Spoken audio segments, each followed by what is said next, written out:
성도 여러분 반갑습니다. 오늘 예배도 일단 영상으로 녹화를 하고 있습니다.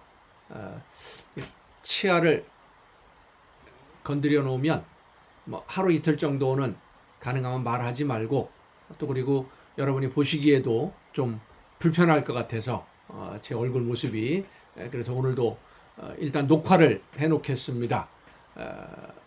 여러분이 지금 이 영상을 보고 계시면 녹화된 영상을 보고 있는 것이니까 오늘도 또 양해를 부탁드리겠습니다. 오늘 우리가 함께 은혜를 나눌 본문 말씀은 구약성경 에스겔 23장입니다. 에스겔 23장 30절부터 35절까지에 있는 말씀 봉독합니다. 에스겔 23장 30절부터 35절입니다. 내가 이같이 당할 것은 내가 음란하게 이방을 따르고 그 우상들로 더럽혔기 때문이로다.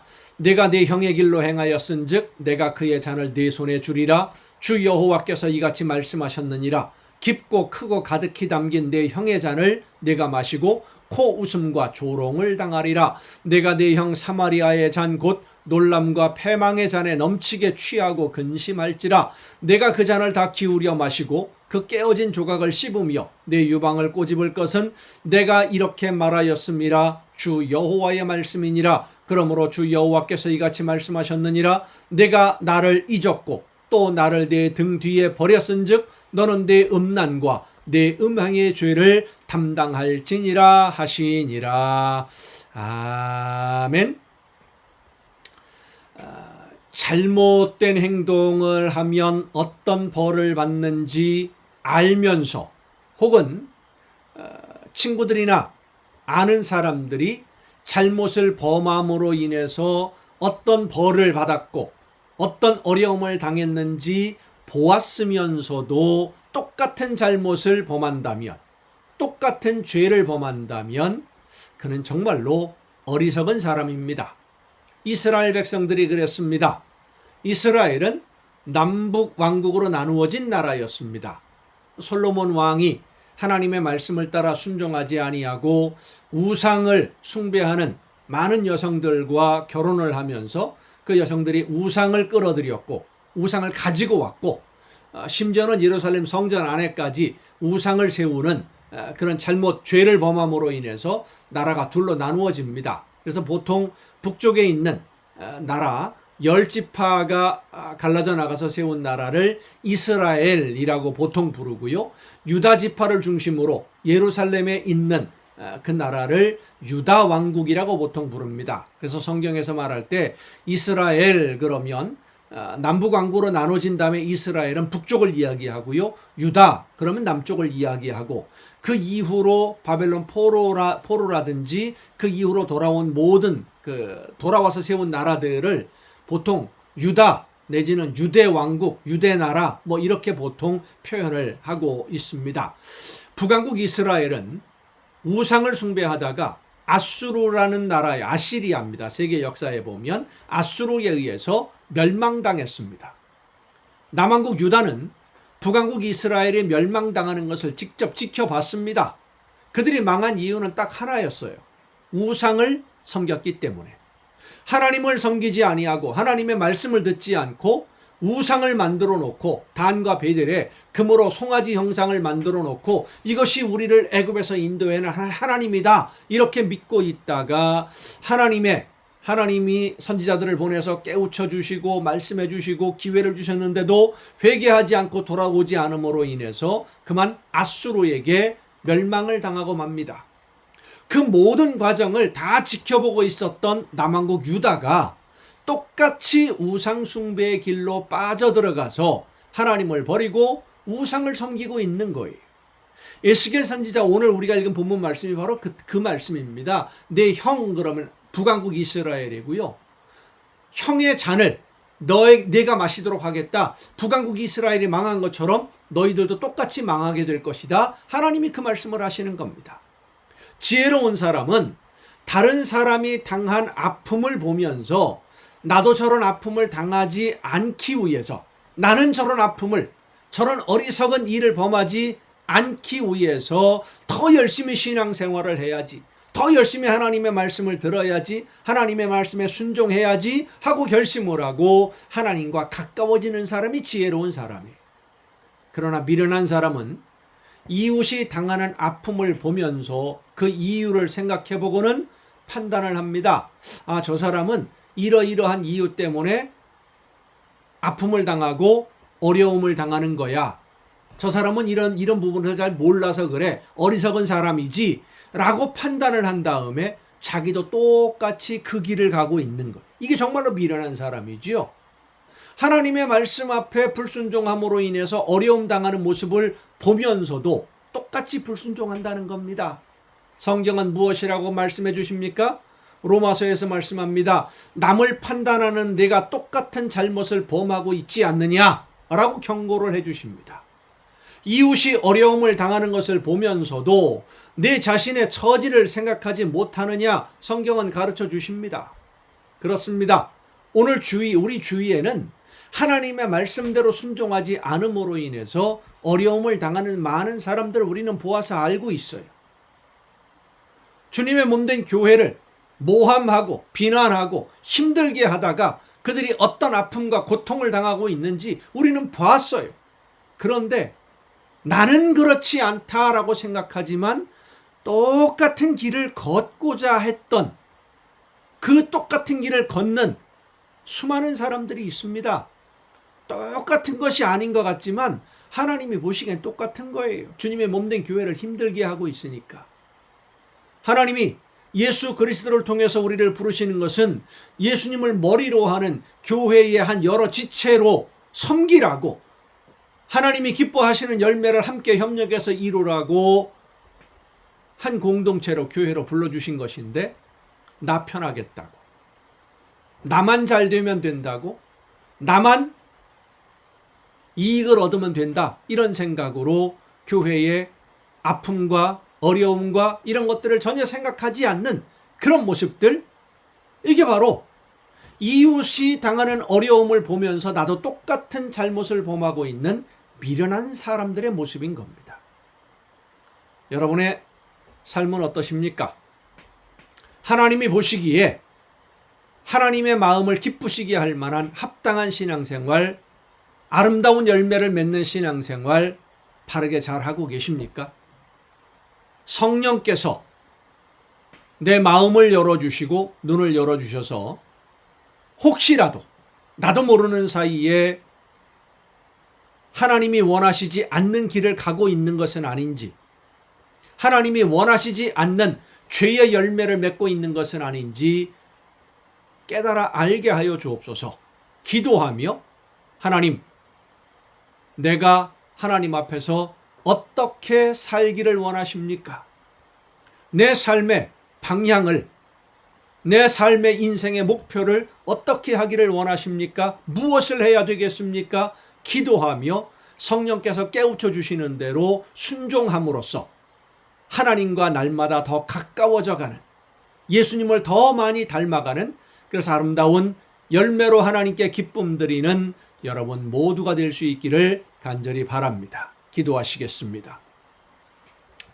오늘도 크신 사랑과 은혜로 저희들의 삶을 인도해 주시는 아버지 하나님, 말씀 가운데 부족한 저희들을 이끌어 주시고 성령의 놀라우신 능력으로 붙들어 주셔서 하나님이 원하시지 않는 잘못된 길을 걷다가 어려움을 당하는, 하나님의 채찍에 얻어맞는 수많은 사람들을 바라보며 그 똑같은 길을 걷지 않을 수 있도록 오늘도 성령의 역사하심 속에 저희들을 이끌어 주심을 진심으로 감사드립니다. 하나님이 원하시는 뜻이 무엇인지를 깨달아 알게 하여 주옵시고, 말씀해 주실 때 성령의 인도하심을 따라 순종하되 이웃의 죄악으로 인한 아픔과 어려움과 시련들을 바라보며 똑같은 길에 빠져들어가는 어리석은 자가 되지 아니하도록 우리의 마음을 밝혀주시고 지혜를 허락해 주옵시고 하나님의 말씀 앞에 올바로 설 수 있는 우리 모두가 되게 하여 주시옵소서. 이 모든 말씀을 예수님의 이름으로 기도하옵나이다. 아멘. 오늘 우리가 함께 통독할 하나님의 말씀 신약성경 고린도전서 15장입니다. 고린도전서 15장 함께 통독하시겠습니다. 형제들아, 내가 너희에게 전한 복음을 너희에게 알게 하노니 이는 너희가 받은 것이요 또 그 가운데 선 것이라. 너희가 만일 내가 전한 그 말을 굳게 지키고 헛되이 믿지 아니하였으면 그로 말미암아 구원을 받으리라. 내가 받은 것을 먼저 너희에게 전하였노니 이는 성경대로 그리스도께서 우리 죄를 위하여 죽으시고 장사 지낸 바 되셨다가 성경대로 사흘 만에 다시 살아나사 게바에게 보이시고 후에 12 제자에게와 그 후에 500여 형제에게 일시에 보이셨나니 그 중에 지금까지 대다수는 살아있고 어떤 사람은 잠들었으며 그 후에 야고보에게 보이셨으며 그 후에 모든 사도에게와 맨 나중에 만삭되지 못하여 난 자 같은 내게도 보이셨느니라. 이 고린도전서 15장은 부활에 관해서 부활이 없다라고 말하는 사람들이 고린도 교회에 있었던 것 같아요. 그러니까 그들에게 그런 말을 전하는 사람들에게 예수님의 부활의 확실함을 가르치고 전하고 또 그리고 우리도 예수님처럼 부활할 것이다 라고 하는 그 약속의 말씀을 전하는 부활에 관한 말씀이 요약되어 있는 장이 고린도전서 15장입니다.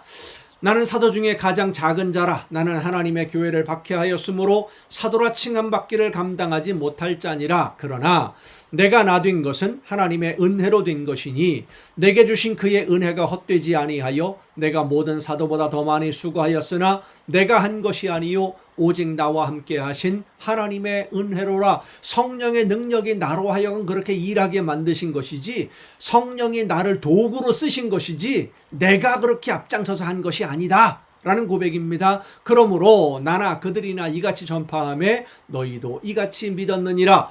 그리스도께서 죽은 자 가운데서 다시 살아나셨다 전파되었거늘 너희 중에서 어떤 사람들은 어찌하여 죽은 자 가운데서 부활이 없다 하느냐. 만일 죽은 자의 부활이 없으면 그리스도도 다시 살아나지 못하셨으리라. 그리스도께서 만일 다시 살아나지 못하셨으면 우리가 전파하는 것도 헛것이요 또 너희 믿음도 헛것이며 또 우리가 하나님의 거짓 증인으로 발견되리니 우리가 하나님이 그리스도를 다시 살리셨다고 증언하였습니다. 만일 죽은 자가 다시 살아나는 일이 없으면 하나님이 그리스도를 다시 살리지 아니하셨으리라. 만일 죽은 자가 다시 살아나는 일이 없으면 그리스도도 다시 살아나신 일이 없었을 터이요 그리스도께서 다시 살아나신 일이 없으면 너희의 믿음도 헛되고 너희가 여전히 죄 가운데 있을 것이요 또한 그리스도 안에서 잠자는 자도 망하였으리니 만일 그리스도 안에서 우리가 바라는 것이 다만 이 세상의 삶뿐이면 모든 사람 가운데 우리가 더욱 불쌍한 자이리라. 기독교의 신앙, 예수님을 믿는 이 믿음, 우리가 하나님을 믿는 믿음의 가장 중요한 메시지가 지금 여기에 들어 있습니다. 이 세상에서의 복된 삶이 목표가 아니라는 거예요. 여기에서 이 세상을 살아가는 것에 목표를 둔 그러한 신앙이라고 한다면 하나님을 믿고 예수님을 믿는 우리가 제일 불쌍한 사람이 된다. 왜? 우리는 부활을 바라보고 있으니까. 영원한 하나님의 나라를 바라보며 오늘을 견디는 사람들이니까. 그런데 오늘날 많은 사람들이, 많은 성도들이 이 세상을 목표로 삼고 있어요. 돈을 많이 벌고 부자가 되고 명예를 얻고 세상에서 어떤 것을 얻기 위해서 하나님을 믿고 예수님을 믿는 참 바보 같은 모습들입니다. 예수 그리스도의 복음은 이 세상이 목표가 아닙니다. 이 세상이 전부가 아닙니다. 영원한 하나님의 나라의 삶이 우리의 진정한 목표임을 여러분 잊지 마시기를 바랍니다. 그러나 이제 그리스도께서 죽은 자 가운데서 다시 살아나사 잠자는 자들의 첫 열매가 되셨도다. 첫 열매가 있으면 두 번째, 세 번째, 네 번째, 그리고 여러분도 그 부활의 열매가 됨을 믿으시길 바랍니다. 사망이 한 사람으로 말미암았으니 죽은 자의 부활도 한 사람으로 말미암는도다. 아담 안에서 모든 사람이 죽은 것 같이 그리스도 안에서 모든 사람이 삶을 얻으리라. 그러나 각각 자기 차례대로 되리니 먼저는 첫 열매인 그리스도요 그 다음에는 그가 강림하실 때에 그리스도에게 속한 자요 그 후에는 마지막이니 그가 모든 통치와 모든 권세와 능력을 멸하시고 나라를 하나님 아버지 하나님께 바칠 때라. 그가 모든 원수를 그 발 아래에 둘 때까지 반드시 왕노로 다시리니 맨 나중에 멸망받을 원수는 사망이니라. 만물을 그의 발 아래에 두셨다 하셨으니 만물을 아래에 둔다 말씀하실 때에 만물을 그의 아래에 두시니가 그 중에 들지 아니한 것이 분명하도다. 만물을 그에게 복종하게 하실 때에는 아들 자신도 그때의 만물을 자기에게 복종하게 하신 이에게 복종하게 되리니 이는 하나님이 만유의 주로서 만유 안에 계시려 하심이라. 만일 죽은 자들이 도무지 다시 살아나지 못하면 죽은 자들을 위하여 세례를 받는 자들이 무엇을 하겠느냐? 어찌하여 그들을 위하여 세례를 받느냐? 또 어찌하여 우리가 언제나 위험을 무릅쓰리요? 형제들아, 내가 그리스도 예수 우리 주 안에서 가진 바 너희에 대한 나의 자랑을 두고 단언하노니 나는 날마다 죽노라. 내가 사람의 방법으로 에베소에서 맹수와 더불어 싸웠다면 내게 무슨 유익이 있으리요? 죽은 자가 다시 살아나지 못한다면 내일 죽을 터이니 먹고 마시자 하리라. 속지 말라. 악한 동무들은 선한 행실을 더럽히나니 깨어 의를 행하고 죄를 짓지 말라. 하나님을 알지 못하는 자가 있기로 내가 너희를 부끄럽게 하기 위하여 말하노라. 누가 묻기를 죽은 자들이 어떻게 다시 살아나며 어떠한 몸으로 나오느냐 하리니 어리석은 자여, 내가 뿌리는 씨가 죽지 않으면 살아나지 못하겠고 또 내가 뿌리는 것은 장래의 형체를 뿌리는 것이 아니요 다만 밀이나 다른 것의 알맹이 뿐이로되 하나님이 그 뜻대로 그에게 형체를 주시되 각 종자에게 그 형체를 주시느니라. 육체는 다 같은 육체가 아니니 하나는 사람의 육체요 하나는 짐승의 육체요 하나는 새의 육체요 하나는 물고기의 육체라. 하늘에 속한 형체도 있고 땅에 속한 형체도 있으나 하늘에 속한 것의 영광이 따로 있고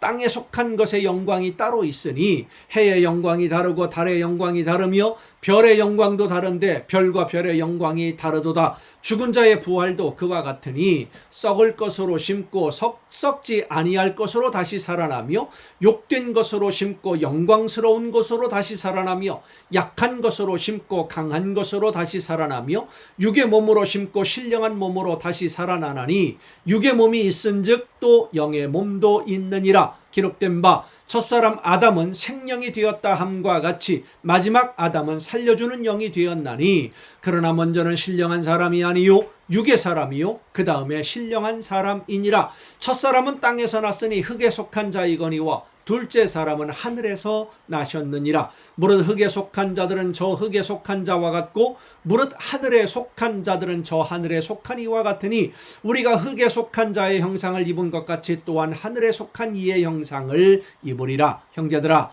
내가 이것을 말하노니 혈과 육은 하나님의 나라를 이어받을 수 없고 또한 썩는 것은 썩지 아니하는 것을 유업으로 받지 못하느니라. 보라, 내가 너희에게 비밀을 말하노니 우리가 다 잠잘 것이 아니요 마지막 나팔에 순식간에 호련히 다 변화되리니 나팔 소리가 나매 죽은 자들이 썩지 아니할 것으로 다시 살아나고 우리도 변화되리라. 이 썩을 것이 반드시 썩지 아니할 것을 입겠고 이 죽을 것이 죽지 아니함을 입으리로다. 이 썩을 것이 썩지 아니함을 입고 이 죽을 것이 죽지 아니함을 입을 때에는 사망을 삼키고 이기리라고 기록된 말씀이 이루어지리라. 사망아, 너의 승리가 어디 있느냐? 사망아, 네가 쏘는 것이 어디 있느냐? 사망이 쏘는 것은 죄요 죄의 권능은 율법이라. 우리 주 예수 그리스도로 말미암아 우리에게 승리를 주시는 하나님께 감사하노니 그러므로 내 사랑하는 형제들아, 견실하며 흔들리지 말고 항상 주의 일에 더욱 힘쓰는 자들이 되라.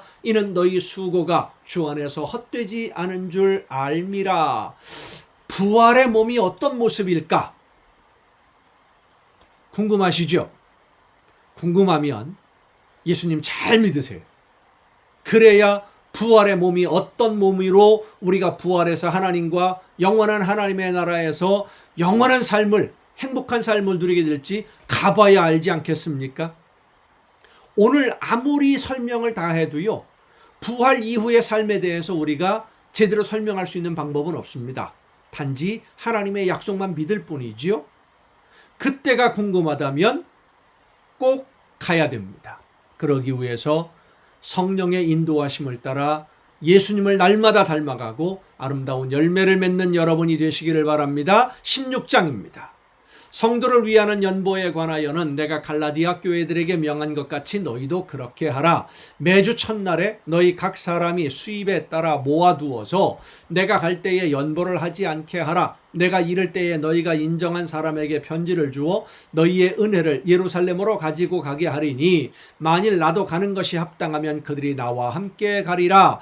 예루살렘 교회가 많이 힘들었습니다. 가뭄이 들어서 힘들기도 했었고 로마의 정복으로 인해서 완전히 이스라엘이 멸망당하면서 어려움을 당하기도 했고, 그렇기 때문에 이제 그 사도 바울이 세운 교회의 성도들이 헌금을 모아서 예루살렘 교회를 돕기도 하고 뭐 다른 어려운 교회들을 돕기도 하고 서로 돕는 그런 그 모습들이 있었는데, 이 고린도 교회의 연보 헌금에 대해서 사도 바울이 지금 권면하는 겁니다. 특별히 어떤 내가 감으로 인해서 특별히 하지 말고 매 주일 모일 때마다 헌금을 해서 모아두었다가 그 모은 것을 그 어려움을 당하는 교회들에게 보내도록 하자. 준비를 미리 하라는 그런 말씀이죠. 내가 마게도냐를 지날 터이니 마게도냐를 지난 후에 너희에게 가서 혹 너희와 함께 머물며 겨울을 지낼 듯도 하니 이는 너희가 나를 내가 갈 곳으로 보내어 주게 하려 함이라. 이제는 지나는 길에 너희 보기를 원하지 아니하노니 이는 만일 주께서 허락하시면 얼마 동안 너희와 함께 머물기를 바람이라. 내가 오순절까지 에베소에 머물려 함은 내게 광대하고 유효한 문이 열렸으나 대적하는 자가 많음이라. 디모데가 이르거든 너희는 조심하여 그러 두려움이 없이 너희 가운데 있게 하라. 이는 그도 나와 같이 주의 일을 힘쓰는 자임이라. 그러므로 누구든지 그를 멸시하지 말고 평안히 보내어 내게로 오게 하라. 나는 그가 형제들과 함께 오기를 기다리느라. 형제 아볼로에 대하여는 그에게 형제들과 함께 너희에게 가라고 내가 많이 권하였으되 지금은 갈 뜻이 전혀 없으나 기회가 있으면 가리라. 깨어 믿음에 굳게 서서 남자답게 강건하라. 너희 모든 일을 사랑으로 행하라. 형제들아, 스데바나의 집은 곧 아가야의 첫 열매요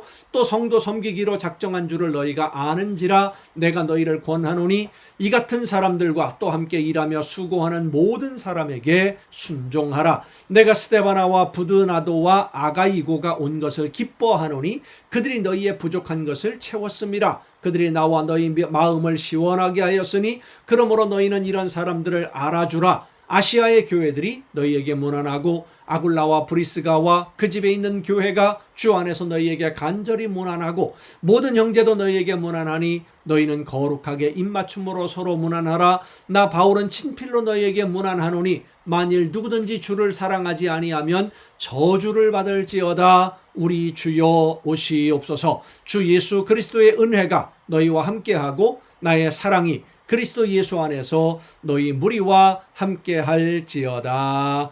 아멘. 여러분 오늘도 수고 많으셨습니다. 내일 또 정한 이 시간이 가정 예배 시간을 통해서 여러분 모두 함께 만날 수 있기를 바랍니다. 내일 뵙겠습니다.